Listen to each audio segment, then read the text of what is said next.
me tightly, and I bowed to the relatives with my brother as well. From that day on, my brother and I began living on our own.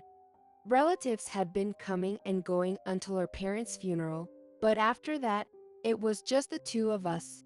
Since I had spoken so strongly to the relatives, I couldn't rely on them even more.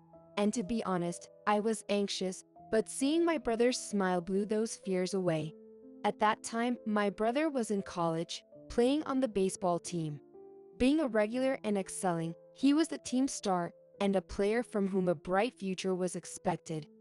When we first started living together, between his studies, sports activities, and taking care of me, I think he was doing his best to manage everything on his own.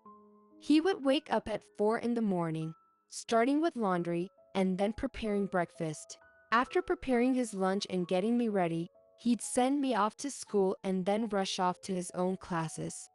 He would leave sports practice just before 6 o'clock, pick me up from school, and then get started on dinner. He'd tuck me into bed, then study and prepare for the next day. He always seemed to be going to bed after midnight. I think he probably wasn't getting enough sleep. Even so, he always acted cheerful around me, striving to not let me feel lonely. It seemed like some insurance money was coming in, so we weren't financially struggling. But my brother was very concerned about my future and felt that we had to save money carefully while we could. A little before my brother was to become a senior in college, he suddenly quit school. He had been seen as having a promising future, and maybe he was even considering going pro. But he told me, "I just wanted to start working sooner." I think he was probably lying. He was thinking of me first, rather than himself. My brother found work at a factory close to the apartment where we were living. The owner of the place was very compassionate, considering our family situation, and offered him flexible working hours. His wife also took good care of us, and we were treated to dinner many times. On the day it was decided he would start working, my brother celebrated by cooking a big steak, and he prepared a whole cake big enough for 4 people. It was too much for the two of us, and we managed to eat it all, laughing and saying, "I can't eat anymore." My brother worked very hard. He never took a day off, even if he wasn't feeling well, and he always listened to my stories, no matter how tired he was. I was in elementary school and wanted to help, saying, "Can I help with something?" But he would reply, "It's okay. Big bro likes doing household chores," and wouldn't let me help much. Because of that, I'm still not good at housework even now. Sometimes, even when I tried to copy a recipe and made something not exactly tasty, "It's delicious.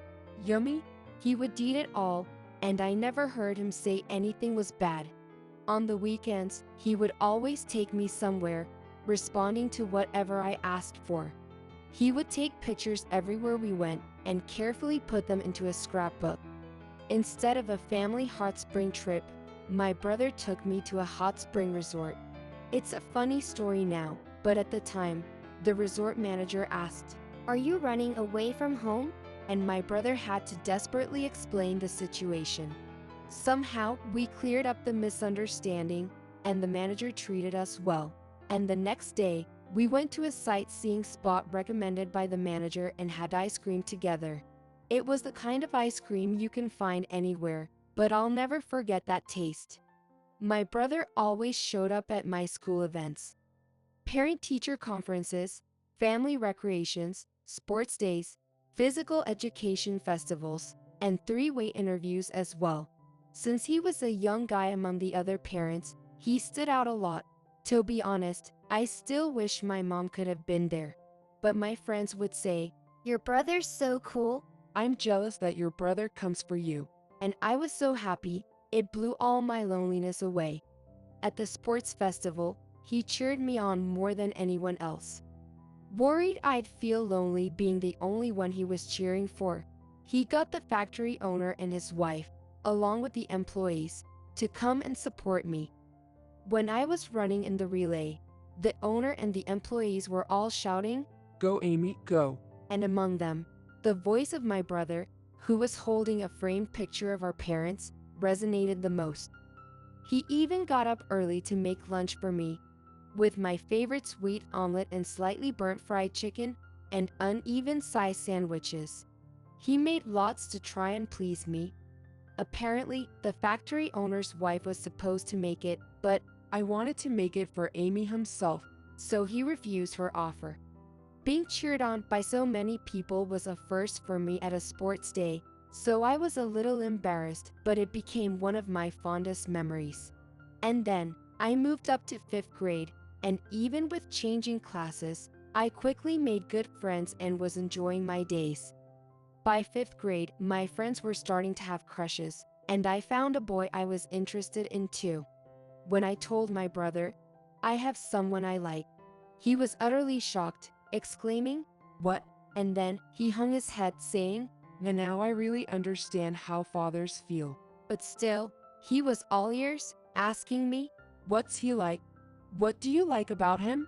He got into my love story, never teasing me and always listening to what I had to say. Then one day, a girl in my class came in with this cute bun hairstyle, and it was adorable. The boy I liked even said, Bun hairstyles are kinda cute, aren't they? They make a girl look so girly. being simple-minded, I asked my brother the next morning to do my hair like that. With unskilled hands, he tried to mimic the style from a magazine but couldn't quite get it right.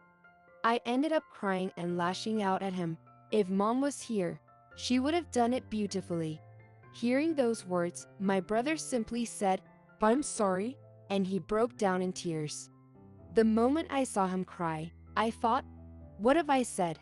And blamed myself. Then I realized for the first time, my brother too is a child who has lost his parents. Yet, I was always feeling sorry for myself, thinking I was the only one without parents. He must have cried when I didn't see, and maybe he even had someone he liked in college. But he always put me first, always sacrificing his needs and wants for mine. Even though he never complained and accepted all my loneliness. I made my big brother cry, and even now, I regret that day so much. Even after the awful things I said, my brother's attitude never changed. But I couldn't ask him to do the bun hairstyle again, so he always put my hair in a ponytail. Then one day, when he was tying my hair as usual, I looked in the mirror by the front door, and my hairstyle was a beautiful bun. When I looked at my brother's face in surprise, he made a peace sign and said, How about that? I made it cute, didn't I, Amy? With a triumphant smile on his face. When did he practice to do that? I was so happy that I jumped into my brother's arms. He was surprised, but as he potted my bun hairstyle, he said, You're going to be late for school, you know. I hope that boy you like tells you how cute you look. And sent me off to school. I really wanted to say thank you, but I was too embarrassed and on the verge of tears, so I just blurted out, "I know that," and ran out the door. When I got to school, my friends said, "Cute," and even the boy I liked told me, It looks great on you. When I told my brother about it after school, he was as happy as if it had happened to him, saying, I hope you two fall in love, with a big smile on his face. At that moment, I saw my mother in my brother's face and almost started crying. But that's a secret. Then I went on to middle school and managed to get into the high school I wanted to attend. I had thought about not going to high school and starting to work instead, but when I told my brother about it, he, who had never gotten angry about anything, said, You absolutely must go to high school. In a very fierce tone. I was a bit rebellious at that time, so I retorted, Why does my brother have to decide my life? But my brother calmly and slowly explained his reasons. How, when our parents died, he felt the world had gone dark and he was very anxious about what to do next. How he honestly felt like he wanted to disappear at times. But when he saw my sleeping face and my smile, he thought, I have to make Amy happy in place of our parents. He was determined to see me graduate from high school and watch me get married before he would even think about dying. I was so happy about my brother's feelings that we both couldn't stop crying. Yes, I'll go to the high school I want to go to, for both myself and my brother. I decided then and there, and after some hard studying, I was able to attend the school I wanted. I thought about getting a part-time job in high school to make things easier for my brother, but he immediately shot it down. When I asked why, he said, I want Amy to enjoy her high school life. I was able to enjoy my high school years thanks to our parents, and I don't want to take away that unique joy from you. I had mixed feelings, but I respected my brother's wishes, and I really enjoyed my high school life. I spent less time with my brother on weekends and more time going out with friends. I stopped asking my brother for love advice, and I got my first boyfriend. But we still ate breakfast and dinner together, and I told him about my boyfriend. He seemed to have mixed feelings, but I think he was rooting for me. Then I graduated from high school and got a job at a local company without going to college. I met a guy there, and after dating for 3 years, we decided to get married. At that time, I was pregnant with his baby, and there were many objections from his parents and others around us about our young marriage and childbirth. But my brother was the only one who stood by us and blessed us from the heart. Considering my physical condition, the wedding was to be held with just me, him, and my brother. We tried to persuade his parents to attend several times, but they both refused. Feeling sad because I wanted everyone to celebrate with us. When we arrived at the venue on the wedding day, his parents were there. His father told me, Amy's brother came to our house many times, bowing his head, and persuaded us to bless the couple's new beginning. You have a good brother. I couldn't stop crying.